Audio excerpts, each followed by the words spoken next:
What's up, guys? Holyknight with you, bringing you Chapter 3/Part 3 of Fairytail 100 Years Quest. This chapter starts off with Natsu, Lucy, and them in the group finding these cute little jellyfishes that are walking by. Kind of look like the old jellyfishes that you saw in like Brave Master and beginning of Fairytail. The one that belongs in the spiritual world, but a little bit cuter and like small, very small. And they're walking by and they're saying how cute and whatever they are. And Natsu was like, I wonder, can I eat one? And I forgot who said it. I believe it was Ezra or Gray. One of them said, don't eat it because you don't know if it's poisonous and what it could do to you. And the next thing we know, two of these little jellyfishes, one tried to jump in Lucy's mouth and the other one tried to jump in Natsu's mouth. And thanks to Wendy and her Dragon Slayer magic, she blew them all away. But she had a very sad, cute face, and she's like, I apologize, jellyfishes, for blowing them away. And it's funny because it left their throats like kind of dry and salty and tasteless, like sea salt water, I guess, since they are jellyfish and jellyfish belong in sea salt water. So, and then we get this weird panel with Gray holding Lucy like this up and saying ah, and it was like, okay, it's kind of weird. I mean, first of all, Gray's not a doctor. 2, he doesn't have healing magic, and like 3,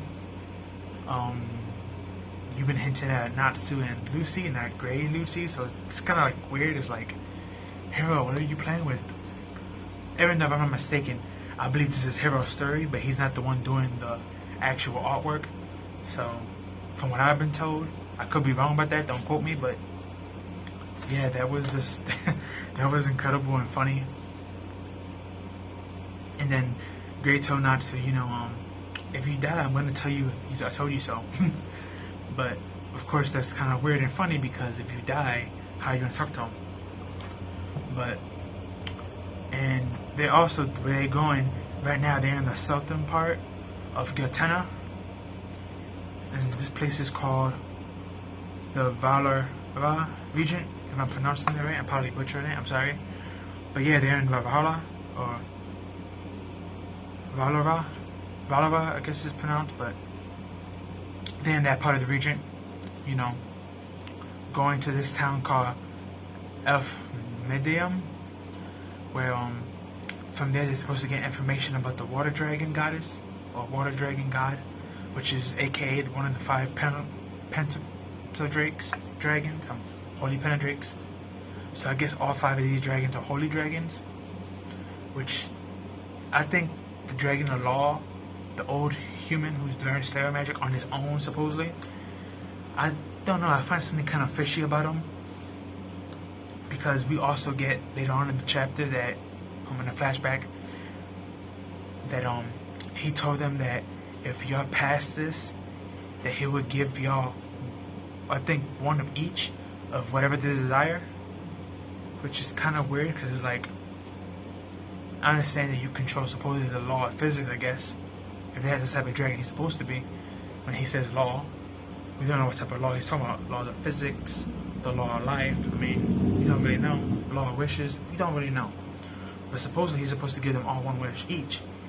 And I don't know, this dude is just kind of fishy to me, because if these dragons are called the 5 holy penetrate dragons, and they're supposed to be as strong as the Actilogia, who was known as the dragon of darkness and destruction, then you would think these 5 dragons are probably good guys. I mean, usually something with holy in its name is usually a good person or good entity in the story. So I mean, it doesn't make sense to me. Like, this guy seems kind of very fishy. And I think it was also brought up by Natsu that Gildarts was doing this mission, and by accident he thought Actilogia was one of the Pentadrakes and fought him, and that's how he failed. But I don't know, this seems kind of fishy. I'm not sure if it's the writing or maybe the way I'm reading it or where I'm reading it. I've been reading all 3 parts on Manga Stream when they come out early on Tuesdays, but it's this whole story that this old man's telling them, and that the prizes that he's going to give them in one wish of the desire, it just seems too weird and good you know, for it to be like that. So I'm wondering, maybe he's an evil dragon? Maybe he wants to cause destruction on the world, but he wants these 5 dragons to go, because they can stop him? Because he said if these 5 dragons were to cause war against each other, or against the world, they can destroy with ease. So, I mean, it could be, you know, he could be telling the truth, or he could just be lying. He could be an evil dragon and wants to give it to these good dragons. And it's funny too, because I believe we have a time limit of when they're going to be defeated, because he also states, if y'all can't beat these dragons, y'all are my last hope. And it was kind of weird. And another thing that I noticed too, reading this chapter, is Ezra's such bragging that Natsu was the one who defeated the Agdalogia. And he has this really shocked face. And he looks at Natsu. And it was like, then his head, like, he just puts his head down. And, you know, we skip to that wishing stuff. And it just, I don't know, like I said, it just, this old man bugs me.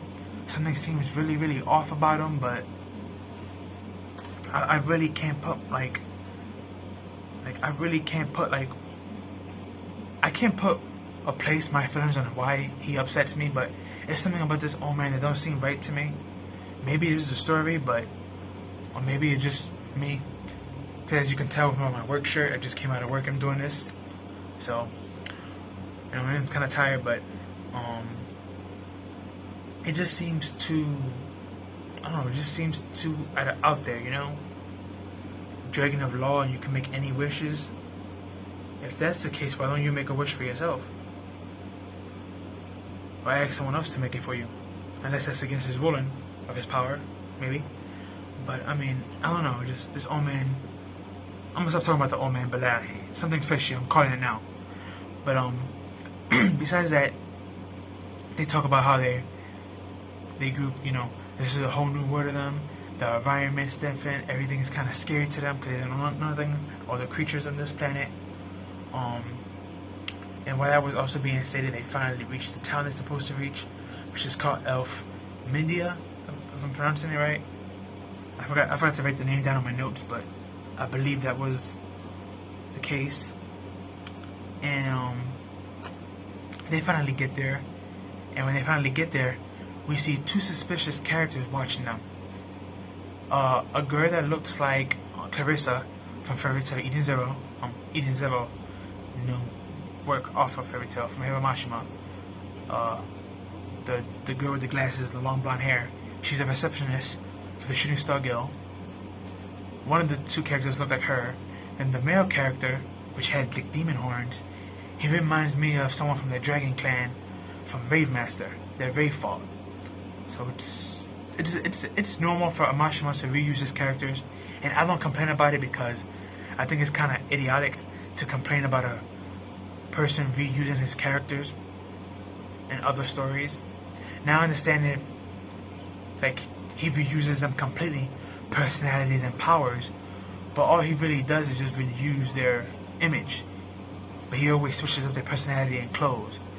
So people who always complain about Fairytail and say how it's a clone of Rave Master, or how Eden Zero is going to be a clone of Fairytail just because how Fairytail was, I call BS, because like I said, Hiro Mashima is just reusing the design of the characters and their expression, their personalities and powers, and even the way they dress is different, so it's not like a complete 100%, you know, reuse. And plus, it's his characters anyway, so in his story, so I think it's kind of idiotic to complain about it, but yeah, that's where the chapter ends. Also, another thing I forgot to mention, it was also stated that the Dragon King Festival, which Agdalogia took part in and won, that is a completely different event from the Holy 5 Dragon Seal Penedrake situation. So there are 2 different things going on in the world, besides that and that, so. But technically, I think Natsu should be now known as the Dragon King, since he defeated Agdalogia. Of course, it was thanks to Agdalogia's stupidity. Oh, let me divide myself in half. My body over here, my spirit over here. And then on top of that, he's going to bring all 7 of the Dragon Slayers, which is his weakness. So, I think cockiness and stupidity got to him. I mean, Hero could have, of course, voted out better, but that's technically how things went down. And yeah, that's all I got for this one. This chapter was very good, long, not long, but very good, and yeah, kind of long. But yeah, it's more confusing because it does bring a lot of answers and questions, but more questions than answers. And just these two new characters that we got watching them, and this old man Law, things just don't seem right. So, but I can't put my finger on it. But yeah, please leave your thoughts, comments, and opinions. Like, comment, share, subscribe. And I see you in the next one. Peace.